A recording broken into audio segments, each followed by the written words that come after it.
अगर आप एक दिन अचानक से उठकर 10 लाख साल पीछे चले जाते हो, ये वो समय था जब डायनासोर हुआ करते थे, तो क्या आप वैसी जगह पे सरवाइव करोगे? मुझे कमेंट्स में जरूर बताइए, क्योंकि आज की कहानी कुछ ऐसी ही है। कहानी की शुरुआत इस्तांबुल से होती है, जहाँ पे हम कमांडर लोगार को देखते हैं जो अपने अजीब से पहराव में एयरपोर्ट से बाहर आता है। वही दूसरी जगह हम कहानी के मेन किरदार आरिफ और उसकी पत्नी सेकू को देखते हैं, जो अपनी जिंदगी में काफी खुश थे। आरिफ कालीन बेचने का काम किया करता था और उस दिन जब वो अपने दुकान पे आता है तो वहाँ पर उसका दोस्त लोगार और उसका चेला उससे मिलने के लिए आता है। यहाँ पे लोगार आरिफ से दोस्ती का बस नाटक कर रहा था, क्योंकि उसकी नजर हमेशा उसकी पत्नी सेकू पर होती है। और आज वो आरिफ के दुकान पे आता है और उसने एक अद्भुत चीज की खोज की है, वो उसे देखने के लिए आना चाहिए, ऐसे कहता है। अब आरिफ काफी सिंपल इंसान होता है, वो अपने दोस्त के लिए उसके अड्डे पर चला जाता है। अड्डे पर जाते ही लोगार एक कैमरे से उसके फोटो खींचने लगता है, जिसके कारण आरिफ बेहोश हो जाता है। उसे जब होश आता है तब वो देखता है कि वो बड़ी सी मशीन से बंधा हुआ है और आरिफ ने अपना फेस पूरा उसी की तरह बना लिया है। देखते ही देखते लोगार कुछ बटन्स दबाता है और वो मशीन चालू हो जाती है और आरिफ गोल गोल घूमने लगता है। ये एक टाइम ट्रैवल मशीन होती है और आरिफ अब देखते ही देखते समय में पीछे जाने लगता है और उसकी जगह लोगार अब उसके घर जाने वाला था, ताकि वो सेकू के साथ रह सके। तो यहाँ पे आरिफ को देखते हैं, वो समय में 10 लाख साल पीछे चला जाता है, जब डायनासोर का समय था। वहाँ पे उठते ही उसे झील के पास डायनासोर दिखाई देते हैं, जिसे देख के वो काफी हक्का पक्का होता है। कुछ देर के बाद उसे वहाँ पे कोई इंसान तो नहीं, लेकिन बंदरों का एक झुंड मिलता है। अब यहाँ पे शाम होने वाली थी, इसीलिए आरिफ उन्हीं के साथ रहने का फैसला करता है, क्योंकि बहुत ही ज्यादा ठंड होती है। ऐसे ही देखते देखते कुछ दिन बीत जाते हैं और आरिफ उनके साथ रहकर उन्हीं की तरह खाने पीने और उनके साथ बात करने लगता है। उन्हें काफी चीजें सिखाता भी है। यहाँ पर बंदरों के साथ उसकी काफी अच्छी दोस्ती भी हुई थी। अब कुछ महीनों के बाद आरिफ के काफी ज्यादा सिखाने के बावजूद भी उन बंदरों ने कुछ भी सीखा नहीं था। इसी के कारण आरिफ बहुत ही ज्यादा गुस्सा होता है और उनसे कहता है कि यहाँ पे रहकर तुम लोग तो इंसानों की तरह नहीं, लेकिन मैं बंदरों की तरह जरूर बनूंगा, इसीलिए मैं जा रहा हूँ। और वो जंगल में आगे चला जाता है। कुछ दूर आगे बढ़ने पर उसको एक डायनासोर दिखाई देता है, जो कि आरिफ को देखकर जोर जोर से दौड़ने लगता है। आरिफ देखता है कि ये डायनासोर अपने अंडों को बचाने के लिए ही खड़ा था, तो ये वहाँ से पीछे हट जाता है। इससे डायनासोर काफी खुश होता है। अब आरिफ आगे जा रहा था, तभी अचानक से जंगल की एक मधुमक्खी उसके पीछे पड़ जाती है और वो उससे बचने के लिए एक पेड़ के पीछे छुप जाता है। इसी बीच में वो मधुमक्खी उसे डंक मारती है और वो एक जगह पे बेहोश होने लगता है। आधे होश में वो देखता है कि कोई 2 आदमी उसे घूरे जा रहे हैं और तभी वे आदमी उसके सर पे कुछ मार देते हैं, जिससे ये बेहोश हो जाता है। अब थोड़े समय के बाद इसकी आँख खुलती है, तब वो देखता है कि वो इन लोगों के कबीले में है। वे लोग अपनी भाषा में आरिफ को मारने की बात कर रहे होते हैं और आरिफ भी उनकी भाषा समझ जाता है। और तभी वहाँ पे कबीले का सरदार डिनी आता है और आरिफ उसे समझाने लगता है कि मैं यहाँ पे किसी को भी नुकसान पहुँचाने नहीं आया हूँ, मुझे मत मारो, लेकिन उसकी कोई भी बात नहीं सुनता। इसी दरम्यान वहाँ पे एक दूसरा कबीला, जिसका नाम आर्गोनियंस होता है, वे लोग आते हैं और इनके कबीले से 3 लोगों की मांग करने लगते हैं। अब आर्गोनियंस कबीला बहुत ही ज्यादा ताकतवर होता है, इसीलिए उन्हें ये लोग अपने 3 लोग दे देते हैं, जिसमें आरिफ भी एक होता है और जोर जबरदस्ती से ये लोग उन्हें साथ लेकर जाते हैं। अब रास्ते में जाते वक्त इन्हीं के कबीले का एक आदमी टासो पत्थर से टकराकर उसके हाथ को बहुत ही चोट आती है और उसकी हड्डी टूट जाती है। अब उस जमाने में कोई भी अगर काफी बीमार होता था तो उसे मार दिया जाता था, इसीलिए कबीले के लोग उसे मारकर दफनाने के लिए जाते हैं। लेकिन आरिफ इन्हें ऐसा करने से रोकता है और वहाँ पे पड़े हुए कुछ लकड़ियाँ और कुछ सामान लेकर टासो के हाथ में प्लास्टर का सपोर्ट देता है, ताकि टासो का हाथ ठीक हो जाए। इसी तरह दोनों की दोस्ती होती है। अब इनके कबीले में पहुंचने पर हमें पता चलता है कि इनका सरदार कायला नाम का आदमी है और टासो उसी का बेटा था। अब यहाँ पे बातों ही बातों में टासो अपने बारे में आरिफ को बताता है कि उसे दीवारों पर पेंटिंग बनाना काफी अच्छा लगता है। उसने अलग अलग चीजें भी बनाई हैं, लेकिन उसके पिता यानी कायला बहुत ही गुस्सा करते हैं ये चीज देखकर, क्योंकि उनके मुताबिक टासो को एक बहुत ही महान योद्धा बनना चाहिए और कबीले को संभालना चाहिए। आगे वो ये भी बताता है कि मेरे पिता नई चीजों से सख्त नफरत करते हैं, क्योंकि काफी सालों पहले टासो के पिता यानी काइला जब छोटे थे तब आसमान से स्पेसशिप जैसी चीज आई थी और उसमें से कुछ लोगों ने बाहर आकर उसके पिता को एक बॉल दिया था ताकि वे लोग यहाँ पे कुछ खेल खेल सके। लेकिन उनके जाने के वक्त काइला के पिता उसी स्पेसशिप के नीचे थे और शिप के आग के कारण वो वहीं पे मारे गए और तब से काइला को नई चीजों की खोज करने से सख्त नफरत है। आगे वो ये भी बताता है कि बचपन से ही मेरे पिता को उनके मरे हुए पिता से मिलने जाना था और इसीलिए मेरे पिता ने ऐसा ही एक बहुत ही बड़ा टावर बनवाया है जो सीधा स्वर्ग तक पहुंचता है। लेकिन आज तक जिन भी लोगों को ऊपर भेजा गया कोई भी वापस नीचे नहीं आया है और इन 3 लोग जिन्हें दूसरे कबीले से लाया गया था उन्हें भी पकड़कर टावर के ऊपर ही चढ़ाने का प्लान होता है। अब यहाँ पे आरिफ खुद बाकी लोगों को बचाने के लिए टावर पे चढ़ने का कहता है और उसके शरीर पर एक बहुत ही बड़ा पत्थर लगा कर उसे ऊपर चढ़ाया जाता है। वो अकेला ही ऊपर जाने लगता है और टॉप पे पहुंचने पर वहाँ पे वो एक दूसरे आदमी को देखता है। अब आरिफ को लगता है कि वो काइला के ही पिता है, इसीलिए उनसे बात करने जाता है, लेकिन वो बेचारा डर कर नीचे गिर जाता है, जिसके बाद आरिफ भी धीरे धीरे नीचे आ जाता है।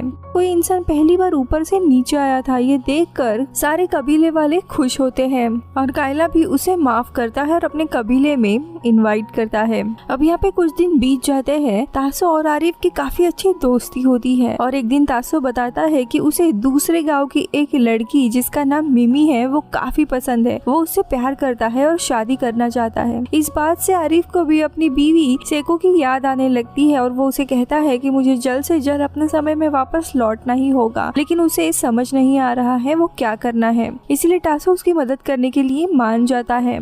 अब रात में इस कबीले में काफी जश्न चल रहा था, जहाँ पे टासो के पिता यानी कबीले के सरदार काइला अपने बेटे टासो की शादी एक लड़की से तय करते हैं, लेकिन टासो मिमी से प्यार करता था इसीलिए शादी से मना कर देता है। ये देखते ही काइलो को काफी गुस्सा आ जाता है और उसे और आरिफ को अपने कबीले से निकाल देता है। अब अगले दिन दोनों भी उसी मिमी के गांव में जाने के लिए निकलते हैं और रास्ते में इन्हें मिमी दिखाई देती है, इसीलिए आरिफ टासो को फूल देकर उससे कहता है कि वो मिमी को दे दे और जैसे ही वो मिमी को फूल देता है मिमी उसके ऊपर गुस्सा करती है और उसे ही मारने लगती है।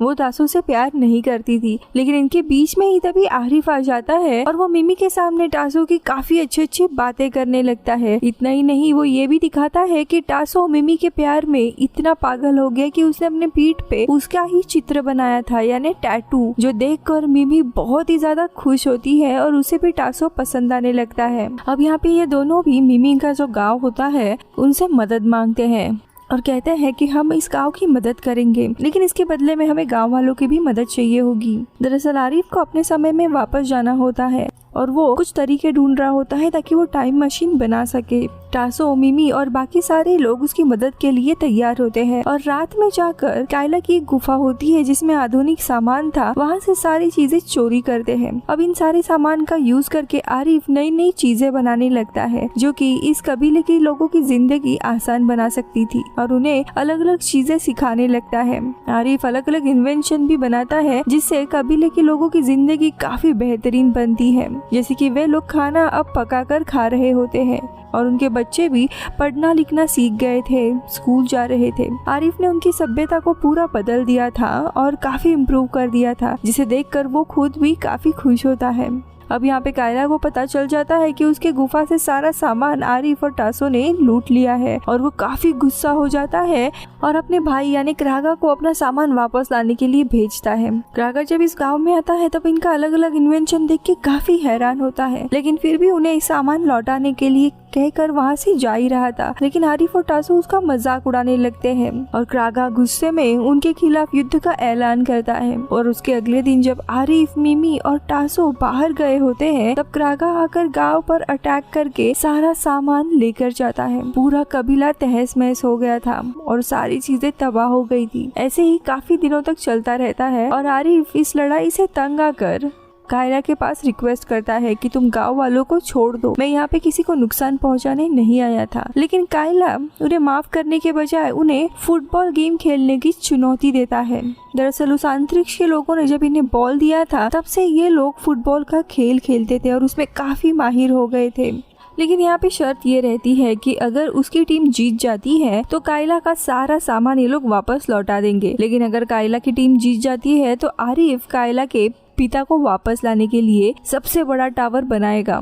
अब इस बात पे कायला राजी हो जाता है और दोनों ही अपने टीम बनाने लगते हैं। यहाँ पे कायला की टीम के पास काफी अच्छे प्लेयर्स भी होते हैं। तो वहीं मिमी के कबीले के लोगों को ये गेम खेलना नहीं आ रहा था, उनके लिए ये गेम काफी नया होता है, इसीलिए ना चाहते हुए भी आरिफ ऐसे ही कुछ रैंडमली लोगों को चुनकर अपनी टीम बनाता है और उनकी जम के प्रैक्टिस भी शुरू करता है। और कुछ दिनों के बाद उनकी टीम खेलने लायक बन जाती है। अब खेल का दिन आता है और दोनों भी टीम एक दूसरे से लड़ने के लिए मैदान पर आती है। यहाँ पे कायला के लोग ये गेम खेलना काफी अच्छे से जानते थे। उन्होंने आधे खेल तक 4 गोल्स का स्कोर भी कर दिया होता है, जहाँ पे आरिफ की टीम ना तो अटैक कर पा रही थी ना खुद को डिफेंस कर पा रही थी। अब आरिफ अपनी टीम को हौसला देने लगता है और कहता है कि अब मैं भी अपनी कुछ शक्तियों का इस्तेमाल करूंगा गेम खेलने के लिए। और गेम जैसे ही शुरू होता है आरिफ भी अपनी करतब दिखाते हुए इस खेल में 3 गोल स्कोर करता है। इसी बीच में टासो का एक प्लेयर के साथ लड़ाई हो जाती है और इसीलिए उसको बाहर जाना पड़ता है। इनका गोलकीपर भी जख्मी होने के कारण बाहर जाता है और तभी इनके पास कुहाया नाम का एक आदमी होता है जो ये गेम काफी अच्छा खेलता था, लेकिन उससे इस खेल में शामिल नहीं होना था। वो अब खेल खेलने के लिए आ जाता है। वो बहुत ही बेहतरीन खेल खेलता है और अच्छा गोलकीपर भी होता है और दूसरी टीम का एक भी गोल होने नहीं देते। अब लास्ट मिनट में आरिफ हवा में उड़ते हुए बॉल मारता है और एक गोल कर देता है, जिससे इनकी टीम जीत जाती है। सभी लोग काफी खुश होते हैं, लेकिन इनके जीतने के बाद कायला भी इनके गेम की तारीफ करता है और अपने वादे के मुताबिक और इनका सारा सामान लौटा देता है। लेकिन यहाँ पे सभी लोग खुश थे। ये देखकर आरिफ को बहुत ही बुरा लगता है कि वो अपनी पत्नी सेकू के पास नहीं है, इसीलिए वो भी वहाँ से चले जाने का फैसला करता है और वो वापस अपने टाइम में जाने का रास्ता ढूंढने का सोचता है और वो वहाँ पे सबको गुड बाय करने लगता है। और वो मिमी को अपनी रिंग तो वही टासो को अपनी घड़ी देता है उसके याद में। लेकिन तभी अचानक से वहाँ पे एक पोर्टल खुलने लगता है और देखते ही देखते वहाँ पर उसकी पत्नी सेकू वहाँ पे पहुँचती है, जिसको देखकर आरिफ बहुत ही ज्यादा अचंभित होता है, काफी खुश था। और यहाँ पे सेकू आकर बताती है कि वो जाने के बाद लोगर उसका फेस बदल कर उसके घर आया था, लेकिन लोगर को पता नहीं था कि उसकी लेंस गिर गई है, इसीलिए सेकू ने उसे किडनैप करके रख दिया था। जिसके बाद न्यूज में भी उसे पता चलता है कि आर्कियोलॉजिस्ट को 10 लाख साल पहले की एक रिंग और एक घड़ी मिली है। ये रिंग दरअसल सेकू ने ही उसे दी थी और इस पे नाम भी लिखा हुआ था। रिंग को देखकर सेकू समझ जाती है कि उसका पति आरिफ 10 लाख साल पीछे गया है, इसीलिए वो लोगर को गन दिखाकर उससे सारा सच जान लेती है और उससे मशीन का कंट्रोल लेकर आरिफ को वापस लाने के लिए यहाँ पे आती है। इसके बाद दोनों भी सबको गुड बाय बोल के वहाँ से जाने लगते हैं और लोगर को वापस समय में पीछे भेज देते हैं इन कबीले वालों के पास। अब यहाँ पे लोगर आरिफ की तरह ही दिख रहा होता है, इसीलिए पहले तो कोई उसे पहचानता नहीं है, लेकिन उसका बिहेवियर देख के पता चल जाता है कि ये वही आदमी था जो स्पेसशिप लेकर यहाँ पे आया था। यानी इसी के कारण उसके पिता मर गए थे, यानी इसी के कारण कायला के पिता मर गए थे। सब लोग उसे मारने के लिए आते हैं, लेकिन तभी पीछे से एक डायनासोर आकर उसे कच्चा निगल लेता है और ये कहानी इधर ही खत्म होती है।